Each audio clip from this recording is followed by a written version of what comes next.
If your brand belongs in the heart of the yachting world, this is where it happens.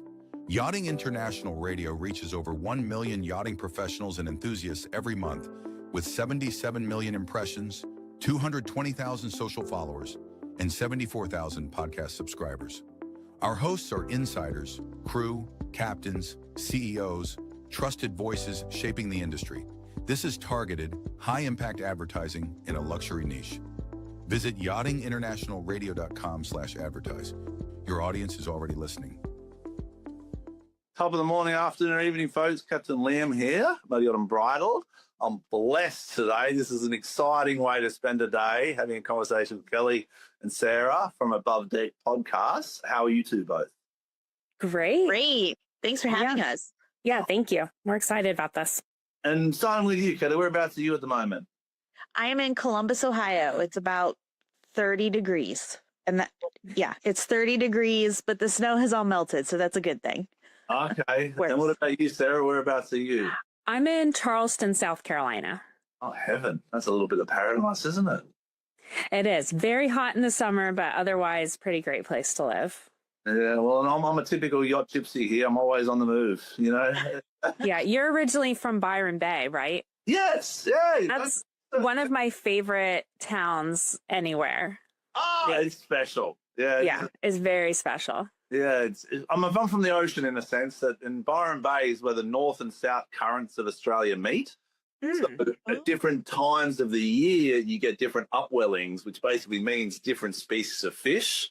So like in the winter, you get these sharks, these strong, big nurse sharks and different forms of pelagics. And then all of a sudden the summer comes, which is now, and they get a lot more coral fish that come down and kind of different species. And it's just cool. The turtles come in and it's a special world there.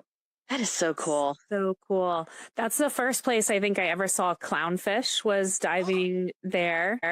It's like super exciting. What's the name of that like rock pinnacle that sits right off the... Julian's Rocks. Julian's Rock. That was very cool. I felt like a Navy SEAL. Kelli, you board like a Zodiac, like the inflatables, and then you go from the beach out there, and then you'd get to do a backwards roll into the water. So that was the first time I ever did that, and I was like, well, I'm badass. This takes me back because that was my first job. At the age of 14, my parents have restaurants. That's how I got into hospitality. But at the age of 14, I did work experience at a place called Sundive, which owns 2 of those tenders and Zodiacs. And I'd clean wetsuits. And then next weekend, they'd give me I'd work for a pair of fins. And then I'd work over summer for a mask. And then I'd do a dive course and I'd clean boats and propellers. And eventually, by the time I was 18, I sat my dive instructor's qualification test the day I turned 18 because that's nice. Could do it. And I became the youngest PADI dive instructor in Australia. Oh, wow. On my 18th birthday. I think you can't get any younger, you know? That is so cool. I don't know. Fun. Yeah. That's so cool. That Julian Rocks takes me way back and those Zodiacs. And from then on, I just went diving, fishing, traveling the world. And these magic things called super yachts came into my life. And they kept taking me in places with a lot of luxury. Yeah. Incredible. That is so crazy. So cool. Beginning, what inspired you about the Above Deck? Because that's what I'm interested in. I think it's fascinating what you do. Kelli, do you want to tell our origin story? Sure. So a few years ago, Sarah and I were roommates in college, and we did a radio show together, and it was called Socks with Sandals, and we had a really great time. And then life happens, and she was on research vessels trying to get manta rays to follow her, and I was working in radio here in Columbus. And then about almost 4 years ago now, I got a text from Sarah saying, "Hey, you want to do a podcast?" And I'm like, "Hell yeah, let's do this.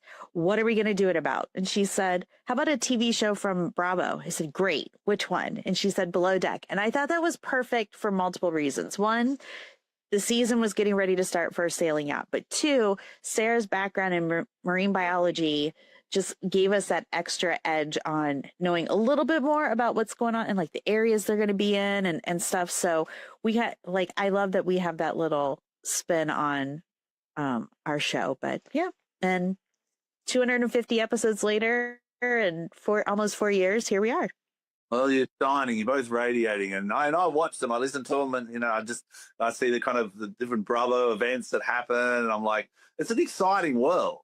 Yeah, yeah. As a super yacht captain, it's kind of like every guest that we have on board asks about it. And everyone I see on the weekends, what are you going to do over Christmas? Binge Below Decks. I'm like, yeah, hooked. Everyone's hooked. So what about you, Sarah? We talked about research vessels, and what type of research vessels? Because that's really one of my passions, is the maritime sustainability. Oh, sure. So when I went to college in Ohio, where Kelly and I met, so not a lot of marine biology happening in a landlocked state. But my first job was at Biscayne National Park in South Florida. So I was kind of like a research assistant, and that's where I learned how to drive a boat, learned how to trailer a boat. Did water quality, sea turtle nest monitoring, and that kind of stuff. And then everything was kind of like a seasonal position, which was great because you got 3 or 4 months of training and then you moved on to the next thing. So from there, then I moved down to Key Largo and I worked with the group Reef Environmental Education Foundation. So they teach recreational snorkelers and divers how to identify fish. And it's the largest volunteer reef fish survey, I think, in the world, probably. I mean, hundreds and hundreds of thousands of people underwater doing surveys and reporting back. So I worked with them, and that was kind of an educational aspect. And then from there, I got a dream job in Hawaii on the Big Island, where I was tracking manta rays and living on, I guess it was a 33-foot boat, a very, very old research vessel for NOAA, and worked with a PhD student who was tracking and tagging manta rays, and that was super fun. And then from there I was like, okay, what's my plan? So then I went back home for a few months, studied for the GRE so I could go to get my master's, and then I got my master's at College of Charleston in Charleston, South Carolina, and I've been here ever since. So now 20 some years later. And then I guess my main job was I worked at South Carolina Department of Natural Resources. So I did a lot of our reef fish survey, I guess is what it's called now. We covered the coastline, 20 to 100 miles offshore of Charleston, from Florida to North Carolina. So basically Cape Hatteras, North Carolina to, I don't know, midway down the Florida coast. So we basically would trap fish, kill a lot of fish. That was not fun. But we would take the otoliths out of the ear. It's a little ear bone that has rings on it, so you can age it like a tree, basically. So we would age the fish. And then there was a whole group of people that did reproductive studies. I did diet content analysis. So basically just looking in the fish's stomach, see what they eat, and you can kind of figure out the food web from there. That's what I did. Oh, yeah. Very gross. Disgusting job. I love it. Yeah. Sorry, Kelly. We're kind of going down a research path. No, I love it. I love hearing about that because, there's just so much more than that beautiful, gorgeous, different shades of blue water. And I'm scared of everything that's in that beautiful, gorgeous, different shades of blue water. So I appreciate those who... I just want to look at it, and I appreciate those who do the work and can tell us, what's going on out there. So... Yeah, we do a lot of research on Modion Umbrella, the vessel on the moment in Alaska, whales. We did shark tagging with seakeepers in Costa Rica. But quickly, how do you tag a manta ray? How do you track a manta ray? Because I've dived with a lot. I know the answer to this. Sarah becomes chum to try and... That's right. Yeah, we would hang off the back of the boat, with a mask and snorkel, and the PhD student, he'd be driving the boat, and then we'd just be looking. And since manta rays, they have a certain pattern, and in Hawaii, they kind of stick to the coastline. And so during the day, they're going to these cleaning stations where little fish come and clean parasites off of them. And so they have a kind of a specific pattern. So we'd go to these specific sites and look for them, and then when I'd see one, I'd be like, hey, hey, there's one. And then I'd get back on board. He would gear up. He would get in with a little spear gun with a tag on it, stick them, and then we had a hydrophone, and we would then track them by listening to the ping noise for as long as we could, hopefully up to 7 days or so. Oh wow, because they move fast. Incredible species. I've dived with them quite a lot over. Oh, so beautiful. Oh, that's stunning. Anyway, but the thing about you talk about different shades of blue. And I'm going into what attracts people to the maritime world. And I think what creates this emotional tension and this excitement that is Below Decks and kind of your podcast is that we don't know what's beneath it and everyone's a little bit afraid. So that creates an undertone of tension. Plus, then you put a big white boat on top of it. Right. It's beautiful. Standard, and then you break into the kind of the culture of the crew and the dynamics between crew and guests, and you bring some reality TV into it. It's an amazing recipe for success. Oh, yeah. It is. Why do you, from your perspective, why do you think so many people are passionate about Below Decks? What do you think? I think it's kind of it's a mix, right? So a lot of us, at least in the States, I didn't know that was an opportunity for a career path. Like, you know, so, I mean, that's something new and different. It's these beautiful places that we've never been to. But I think what's really neat, at least in my perspective, these are people's jobs. And there are people who are coming onto these boats who have jobs that we do not know what allows them to be on that boat, but we appreciate that they can so that we can live vicariously through them. And I think that's the big thing. We're living vicariously through them. It's not like the Housewives where people are just like, let's just fight to fight. Like this is, they are hustling, they are busting their humps and making an extremely amazing opportunity for people. And we just get to be like little, you know, flies on the wall watching it. I just think that's so cool. Yeah, it has the whole like upstairs, downstairs, you know, you see what's going on with the staff and then you see what's going on with the guests. So that's always super fun. Yeah, it's a bit of an insight into yachting. Like people, you know, clients and owners and you know, people say, what's it like? What's the difference? I said, it all happens. Like this is my answer, honestly. You know, people mightn't like it, but I don't mind. I'm a very transparent person, but it all happens in yachting. All of it happens. It just probably doesn't happen in that short time frame. Right. You're putting so much pressure on that environment that these things are going to happen too. So by adding a TV camera to it, it just expedites the kind of stress levels. So the reality comes quicker. Where, if any, do you see any differences between yachting and Below Decks as a series? Out of interest? I mean, what we've heard from below deck people who work still in the yachting industry is like what you said. It's like pretty much the same, but a lot of times I think the charters are a lot longer in the real yachting world. I mean, it's not like a 2-day or a 3-day thing. And I mean, obviously the below deck boats, they're working like a charter boat, right? So they're like cranking out a different group every charter. And so that's maybe if you work on a private boat, that's not necessarily, you know, how it would be, but I think it's very similar. I agree. The image is the same. Like guests show up, walk down the dock. So I believe a lot of similarities. I think it's exciting. Do you think most of the audience are more attracted about the crew or the guests? Where do you think most of the attention is taken to? I think the crew, don't you, Kelly? Yeah, I do too. I think the crew, but I love an unhinged guest. Like I love a crazy guest. Oh, really? Oh, well, we have those as well. Don't you worry about that. I'm sure. I'm sure. Yeah. So it's a good take on it. And do you have kind of favorite crew? Oh, for sure. Like asking if we have favorite kids, but yes, we do. Who are your favorites, Kelly? Well, I always love Aisha. Like if you know, current crew right now, Aisha.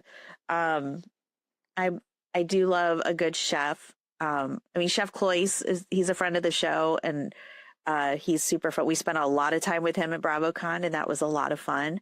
And then the captains. It's really hard to pick a captain because I love them all for different reasons. Yeah. But we have Captain Dreamboat, and he will forever be my favorite. So, that's Captain Jason. Yeah, Captain. Yeah, Captain Kerry's amazing. I think he's he's so great. Both on camera. I think he's just a real special person. Yeah, I agree. Yeah, he's definitely a good friend of ours. And yeah, I love them all. I love anybody who is just authentically themselves. They're the same on the show as they are in person, and they don't change season to season. Like because some people, they get on season 1, they're one way and they have a great first season, and then they come back for season 2 and now they've watched themselves. Now they're producing themselves and now they maybe act a little differently. But people that don't, like Daisy, Frasier, Aisha, like any of these kind of long-term people, they just are who they are. And that's the way to be, I think, on the show. 100%. Yeah, 100%. And that's the authenticity of yachting. And that's what the clients kind of look for too. They're not looking for people to not be themselves. They're looking for a high level of service and standard. Yeah. But also looking for engagement. And I think that's where yachting's a little bit different to going to a hotel service or a fine dining restaurant. Is you're with these people for 3 to 4 to 7 to 10 to, I've done 30-day charters and you're with them a long time. So it's, I did one trip which was from Boston all the way around to Seattle and Vancouver. That was one client, one owner wanted to do the Northwest Passage. So the north of Canada, we took a yacht all the way, Greenland, Northern Arctic, Bering Sea and back down. And that's 3 months with people. Crew and... I'm guessing that's a summer trip. It's a summer trip, dodging the ice and, things like that. But it's, the point is you kind of get on these islands, on these boats. It's like a picture of emotions and you've got to go through the highs and the lows to get a result out. So I can kind of resonate with it, what the crew go through. And you do evolve over the seasons you work in yachting. Yeah. Sometimes you would have seen different crew get elevated in their position from a junior stew to a senior stew over the years, and you see the dynamic change in them. Yeah. Captain, do you get to pick your interior and exterior and your engineers and everything? Do you get to pick them, or is that something you work in with the owners, or how does that usually work for you? To be honest, we do. As a captain, you do choose the crew 100%, but you want to make sure you cater the crew to what the client's needs are, whereas a vessel, it's the owner. So in different platforms I've operated, different vessels I've operated, is sometimes the crew is really an extension of what the owner is looking for, whether it's a very dive-heavy program or, like you're saying, Sarah, with a research-heavy program, then marine biologists on board that can or a photographer on board. So, and some owners are not interested in diving. They just want to go to St. Bart's, or they just want to go to Europe and Monaco and sit at the beach. So then you've got a service-heavy orientated crew. So I don't like the word permanent crew. I like the word and you create and you have an extended crew. And depending on what the client is after, how do we achieve that goal? And same as the show. They have different guests that show up that are demanding different things. Yeah. Have you had any below deck people work for you? Yeah, we did did one of the chefs we had years ago, like 10 years, I think it was Ben, Chef Ben. Okay, Chef Ben. Yeah. So I've different exposures to it, and I nearly worked with Jason once. I was on a yacht, and he nearly came and took over the yacht we operated on. So it's a small industry, you know what I mean? Yeah. So, I've worked with some great different people like Oriana and media, and I love it. I really think Below Decks has got its space in yachting, and I think more people should kind of really understand the crossover and where it works within our industry, because our industry is getting bigger and bigger and bigger, and it's hard to kind of keep a track on it. But with Below Decks continuing, how many years now is Below Decks? Is it 12? 12 plus, yeah. 12 So between the last 12 years of yachting, you've seen boats go up to like 130 meters now. These things are like mini cruise ships. Yes. Then Below Decks will go, transition towards these bigger platforms, and the reality will come towards the bigger platforms. What do you kind of like about the show? Do you like the progression of crew? Do you like the guest interactions? What do you think is pretty cool? The water sports, the boys, the deck crew out there, the I could kind of care less about the water sports. I don't know about you, Kelly, and like the slide, who cares? But I like when you have like the same crew that's the same like year to year, and like you can really see relationships develop. And I'm trying to think, like, on a typical charter, what do we like to see the most? Like a funny game night. I don't know. That's always a good theme for a dinner, is always really good. Picky guests. I love the challenge. I love the challenge of that, because I know they're going to do it, and they're going to do it well, the crew.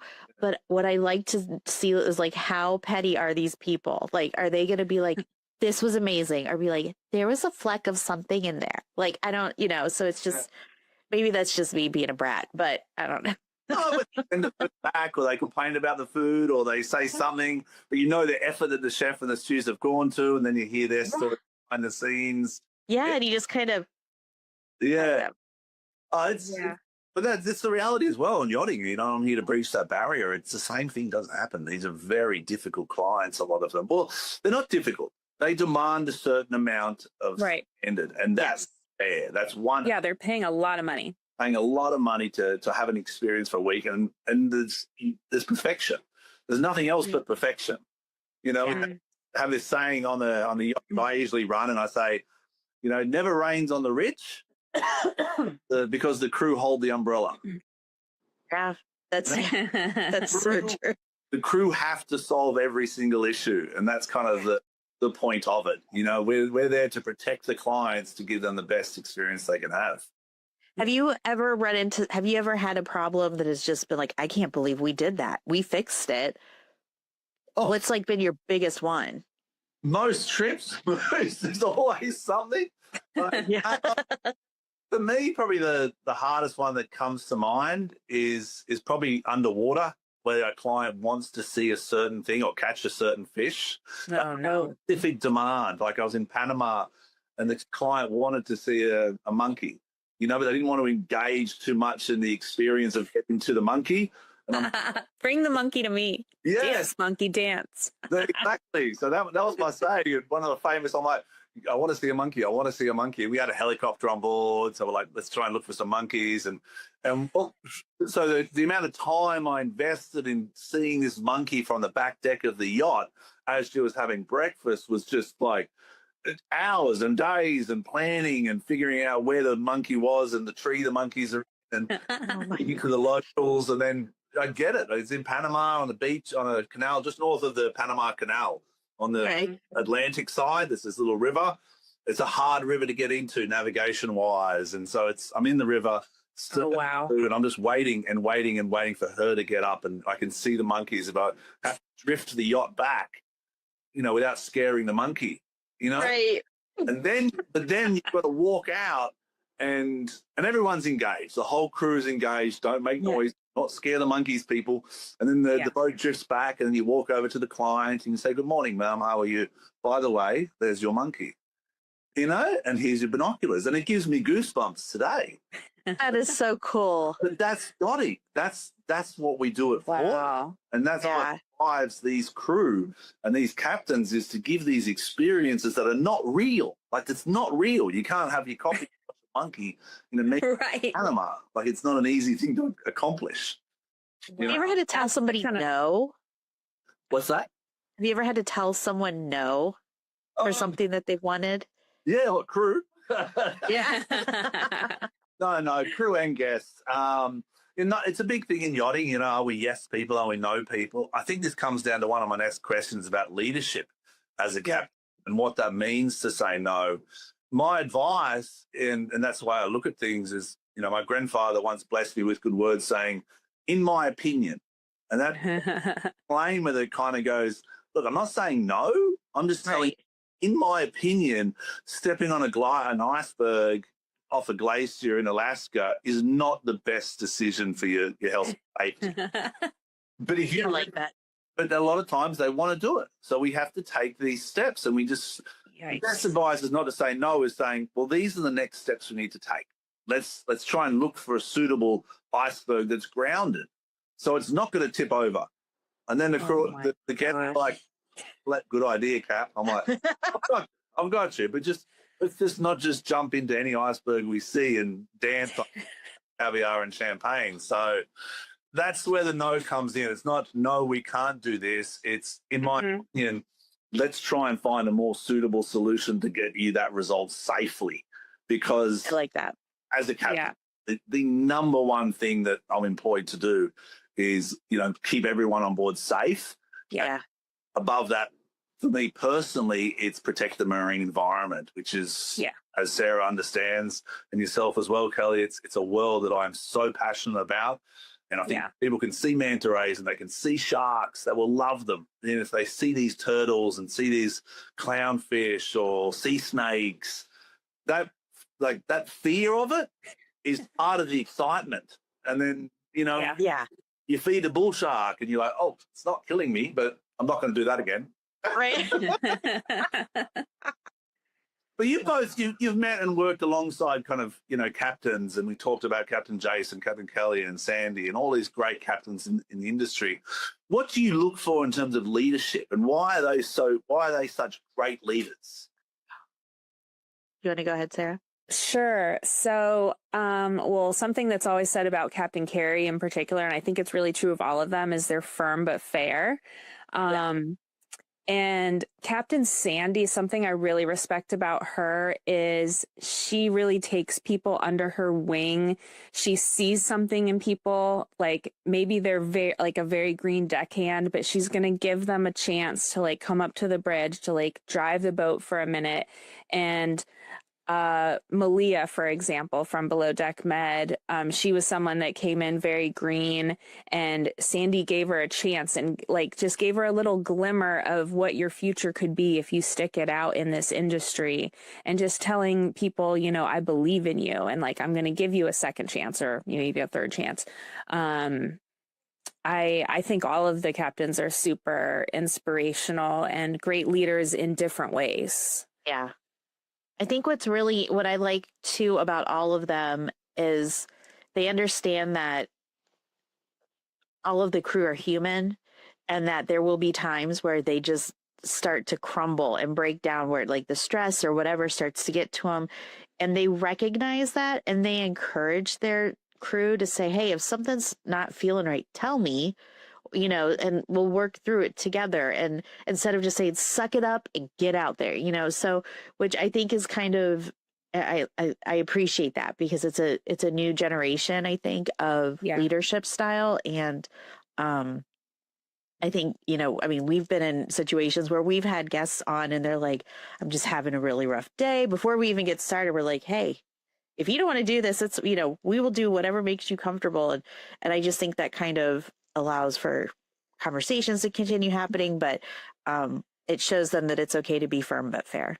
So yeah. And also the captains have come up, they started out washing boats, they started out as a deckhand, so like they've been through it all, and they've like earned their stripes, and so like they've been there, they understand. And I like the focus on mental health too. That's really important.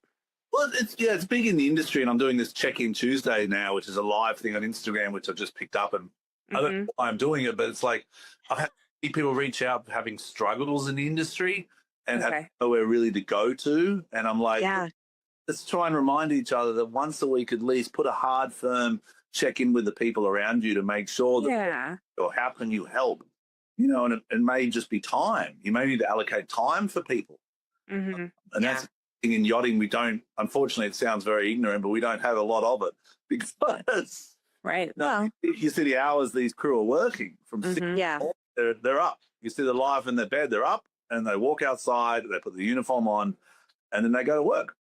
Yeah, they don't have a commute to where they can like get into the zone of being, I do that every morning. I drive to work. I have, that's the 30 minutes where I turn into work Kelly, and then on the drive home, it's 30 minutes to turn into mom Kelly. So, it's, but they don't have that. They have 30 seconds, if that, and they're, as soon as they're seen, they're on. So that's hard. Yeah, it is. And that's the other thing, as a captain too, like, I was just speaking to someone recently in the Super Yacht Alliance, actually, and a lot of these leadership groups and yachtings and think tanks that I'm a part of. But, as a captain, there's no real where to reach out, because you deal with owners, brokers, guests, clients, crew, and you're just stuck in the middle in this world. So that's where a lot of now wellness and mental health and activities like yoga, and I see Captain Jason looking after himself in terms of his diet, and that's half the key to your success, is if you can focus on your own personal wellness and mental health, whether it's therapy or I'm starting this yoga and breathwork journey at the moment, the last year, and it's difficult, it's hard, but I'm like, wow, it's also clearing your mind to prepare, because half the challenge of going season after season, whether it's the show or not, is how do you be better? Yeah. How do you be better? Yeah.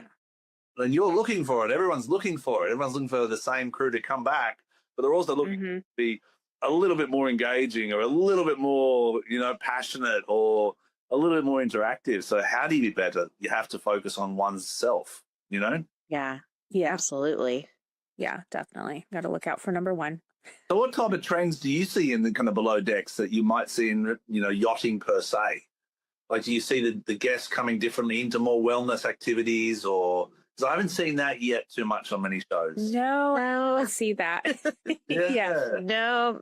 Yeah, below Unless- deck is different, obviously, because they're picking cast, both the crew cast and the guest cast. You know, they're looking for people that make good TV. So I doubt they're going to pick someone that's like just going to be into yoga. I do feel like in the last few years, the crew is a lot more into like meditation and yoga and like taking time for themselves. Like you see that a lot, like with the guys and the girls. So. Well, you've got to keep in great shape as well. I mean, Oh, yeah. they're wonderful human beings. So how do people get involved in below decks? I mean, I see it from my end of yachting, but I don't know if the audience understand it. Like, I see a lot of posts and a lot of emails I get, and I've had several invitations to join. Yeah. It's just like, how do how do people get into it? Sure. Well, Diana Wallace Casting, I think, is the main like casting company. And so I see it every few months. It seems like there's another post like looking for, and it's every position. It's chef, deckhand, stews, like they're always looking for everybody. And then I think they have their producer scouts looking through social media and looking for people that way. But I think you just have to apply and get your STCW. I mean, and you're off. That's it. Yeah. So, and what's your advice for people? You are correct. To get into the industry, it's just an SCCW, which is a course, an ENG1, which is a medical, and then back which part of the industry you're interested in, whether it's interior or deck or engineering. That's the career to get into yachting. It's quite simple, and then it escalates with sea time and different requirements. Right. But what's your advice, Kelli, for people looking at getting into yachting, whether it's below decks or not? Because I think it's a great industry. I'm passionate. I do too. And I think, if you're going to do it, be true to yourself. When you're, don't put out a demo tape of you acting all posh and and whatever. Be you. That's the only thing that know going in knowing that you're going to be busting your butt, and they get maybe an 8-hour break total at night. And that includes like your wind down and getting up. So if you like to bed rot and watch your Instagram like reels like I do for, just know that you're not going to get as much sleep as you normally would. So, but just, it's a lot of work, and know that it can be fun, but you have to, bust your hump for it. So the fun side of it is fun. I mean, they game. Yeah. Like, oh yeah, I get to see the world. It's an awesome. You end up in places like St. Bart's or St. Martin, or in these unique places in the world. That it's just like and I don't know. That's where the parties are, I guess. Yeah. Over my 25 years, I've seen some. I've been to all these places, and I'm like, it's stunning, and you wouldn't go there normally. Yeah. Right. We never knew. Like, it was never a job option when we were in school or no, I didn't even whatever know about this until the show. No. So knowing that it's an opportunity that you can do, and you can either do it for a little bit or do it for your life, is just awesome to me. And you get to see the world, and how cool is that? Yeah. Yeah, look, it's strange. In yachting, a lot of the crew kind of are South African. A lot of the crew that we get in the yachting, they're probably about 60%, I'd say. But I always question, I'm like, why aren't we getting more and more Americans or Canadians? Right. Or it's just, I don't know, maybe, but I think Below Decks is changing that, and they can now see it, because a lot of courses that I attend, I see more and more Americans each time. Oh, really? Oh, yeah. That's cool. I was thinking about that the other day, that the earlier days of Below Deck, the show had more Americans on it. Yeah, probably because it was an American show, right? So they were probably recruiting like in Florida. From there. Yeah, that's true. That's a good point. Yeah. And what's your favorite location? Or series? So your Below Decks Down Under, you got Below Deck. I like the first 2 seasons of Down Under, just because there was so much scuba diving and like seeing the underwater stuff. I thought was really cool. I really liked when Below Deck OG went. Didn't they go to Thailand? Like they went way out in the Pacific, and it was stunning because it was like places you only see in pictures. So it was just someplace different. But right now they seem to be hanging out in the Caribbean and in the Med. So, which I mean, I'm not going to complain. It's all absolutely stunning, and I'm living vicariously through them all. So, Oh, exactly. And what about new locations? Like I know they looked at Below Decks Alaska once. I'm currently up there on Unbridled. Ooh, that would be cool. Alaska would be really cool. Awesome. it would be neat. Yeah, I love it. I loved Below Deck Adventure in Norway. That was awesome. yeah, that was really neat. I like that because not all of us are fans of the hot weather. Right. Well, and it's quite similar. You see a lot of the hot weather, and you see a lot of, and you get the slides out. Okay, the water sports. Okay, the beach setup. Yeah, what's different about places like Alaska is one, it's got more daylight. Yeah, Really interesting, and it's a temperate rainforest, so it's so green. And then the wildlife, whether it's the seals that you can get like between 10, 20 feet away from these colonies of seals that are out engaging with you. They're playing, they're swimming with the little rescue tender, or you go little seal pups like glaciers, the killer whales, the whales. The fishing's incredible. So I'm kind of hoping there'll be a Below Decks Alaska coming up in the future. Oh yeah, let's go ahead and put that out in the world. Like, I think that would be so cool. It'd be so different. Well, the other thing, it involves remote cruising, and remote cruising can put so many unique stresses on crew and guests. Yeah. Oh. So you get your provisions, like exactly. When you have to get fresh fruit and veggies, a certain type of water or a certain type of champagne that you cannot get in Alaska because of the state laws of liquor licenses. So there's Alaska's really unique, and they protect it. And there's things like you cannot fish for halibut with a commercial license on a Tuesday. But you explain to a guest, and then when you catch a halibut, you can only keep the whole halibut, but you can only fillet one side and give that fillet to the guest, and the other one has to be saved. The chassis of the fillet has to be saved for the inspectors. There's all these rules. Oh my goodness! Wow. But the one thing that happens is when I'm explaining to a client, when they wake up and they say, "Okay, Captain, would love to catch a halibut," and you're like, "It's Tuesday."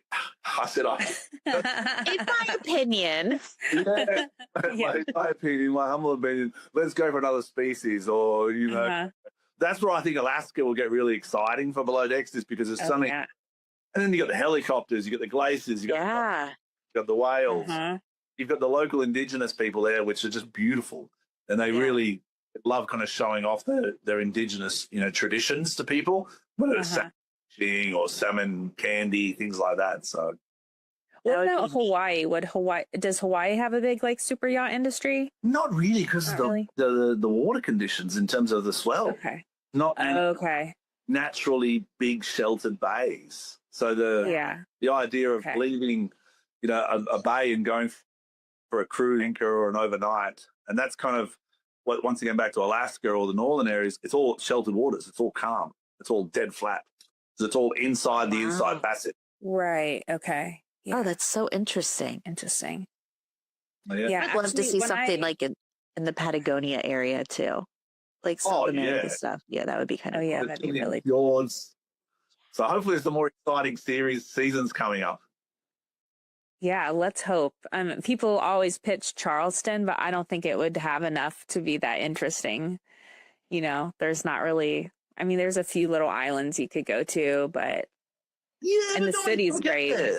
It's still I think that visual aspect of places like Charleston, and that's what's good about Below Decks, is you see the change in water quality and the clarity and the beaches, and I love Martha's Vineyard, Montauk, New York, Boston, Bar Harbor in Maine. I think all these places should have a Below Decks personally. I think. Oh, I would love that. I would love that. Statue of Liberty as they're having lunch and arguing about the lobster. So, that would be cool. A quick funny story though, in yachting, one time I had this chef and he had these lobsters from Maine, and he came running up to the bridge and he's like, Captain, I've lost the lobsters. And I'm like, how do you lose a lobster? And he had the whole crew looking for these, because he had to serve lobsters for lunch. And he had the whole crew of lobsters. But the lobsters, he put them in a tray at the back of the fridge, and the tray fell down and it kind of hit the back of the fridge. You couldn't see the lobsters. And it was the funniest, like a skit. on TV. It was like, honestly, on below deck, and then all of the crew are looking at it. We finally found it, but to see all the crew running around going, "We've lost the lobster. We've lost the lobster. How did the lobster crawl away?" You know, Right. They've escaped. There were live lobsters too, so it kind of the whole narrative. Oh, that's really funny. Too funny. Tell me about the podcast. Kind of what type of guests do you have on board? Where are you going with it? What do you see in the future? 2026 coming up. You want to take this, Kelli? Well, guests we have coming up, we've been very lucky this year with the guests that we've had on the show, and we can only hope to continue on. We've had a lot of the crew from the current season of Below Deck Med on, and we're very excited to keep that going. So more interviews, more socials, more. I think it'll be more. And when we started this, we were just going to see what happens. And we were talking about this the other day. We didn't really plan on being an interview type show, but people were like, "Hey, we want to talk." And we're like, "Okay." And then it just kind of turned into a thing. So, so I think that's we started out having a lot of charter guests, and then eventually Bravo would reach out and say, "Hey, we have so-and-so if you want to talk to them on Monday at 10 a.m. or whatever." Yeah. And this season of Med, I think we're now up to like 5 crew members we've had on, which has been really exciting. We're going to be talking to Kathy, the Stew Kathy, here coming up in a couple weeks. So that's exciting. I don't know. We just kind of go with the flow and whatever, whatever comes our way. But, I would love to get on some like producers or like some behind the scenes type people and like hear about, I don't know, the editing or just like kind of more behind the scenes. I don't know if they want to divulge any of those details, but I think that stuff is super interesting. Or talking to the casting director, I think that would be really fun. And 2026, there's not going to be a BravoCon. So I don't know if we will maybe go to a boating show. We've been to Flibs, but I'm open to going to some other boat shows. I think that would be cool. They'll still be cheaper than BravoCon. So. Yeah, exactly. Oh, Captain, I think you're frozen. Oh wait, maybe not. Yep, you're frozen. I don't know why. I think things happen for him. And when you were saying that about the boat, I envisaged like a same thing at Fort Lauderdale, an area at Fort Lauderdale boat show, like where we could do Below Deck, like having an interview room and talk about the industry, engage more. Yeah. Absolutely. Yeah. Besides Fort Lauderdale, what other boat show would you recommend? Can you hear me? It's glitching a little bit. We can hear you. I think West Palm Beach is good. West Palm Beach, okay. New show is a little bit smaller, open to the public, so I'd say Miami's a good starting point in February, March. I'm coming and I'll be there too. So that's it. But the Fort Lauderdale Boat Show, I think that's one of the best. Yeah. It was insane. It was so big. It was so big. It was cool. Yeah. Loved it. Yeah, it is. Maybe next year we have a little booth for you and then people can come and ask questions or do interviews. That'd be so fun. We could do interviews. That would be really fun. Yeah. I love it. All right, I'll leave it with you. It's just glitching a little bit, but I really appreciate your time. Very grateful for it. It's wonderful to get a bit of a backstory to yourselves because I think that's the exciting thing about Above Deck is kind of the two of you and your background story. You know, whether it's researching underwater passion or yourself, Kelli, from technical aspects, I think what you produce is it's awesome, and I just want to see more of it. Well, thank you so much. This was really fun. And I think you're one of the first kind of people from the actual yachting industry to reach out to us. So we never quite know how those people feel about us. Like, oh, they just watch a TV show and talk about it. But we really have learned so much about the industry, and it's fascinating. And your jobs are just so cool. Yeah, well, I love what we do, and it's all part of the one industry, and that's what I want people to understand. Yeah. It's all boats. It's little boats, like you're saying about the trailer going down in Key West, launching it, all the way up to huge cruise. All about people who love kind of experiencing new things.